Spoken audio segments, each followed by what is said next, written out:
বাহিরের আবহাওয়া দেখে মনে হচ্ছে যে বৃষ্টি হবে, এমনকি আকাশে বিভিন্ন বিদ্যুৎ চমকের আওয়াজ আমরা শুনতে পাচ্ছি। তো আসলে আবহাওয়াটা অনেক বেশি ভালোই লাগতেছে, আলহামদুলিল্লাহ। আর বৃষ্টি বা রোদ যেগুলোই হোক, সবকিছু আল্লাহ তাআলার আদেশ ক্রমেই হয়ে থাকে। যে কোনো যে কোনো বিষয় আল্লাহ তাআলা ইচ্ছার বাহিরে হয় না। আদেশ ক্রমে বলতে ইচ্ছার বাহিরে কিছু হয় না, এটি হচ্ছে মূল কথা।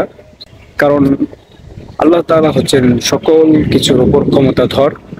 আর বৃষ্টির সময় আমরা দোয়া করব আল্লাহ তাআলা যেন আমাদেরকে উপকারী বৃষ্টি দান করেন, অর্থাৎ যে বৃষ্টির মাধ্যমে মানুষজনের উপকার হতে পারে। চাষি বা এ ধরনের যারা লোক রয়েছে, যারা আসলে মানুষের কল্যাণার্থে কাজ করে যায়, তাদের যেন উপকার হয়, বা এক কথায় সমস্ত মানুষের জন্য উপকার হয়, আমরা সেই দোয়াগুলি করতে পারি।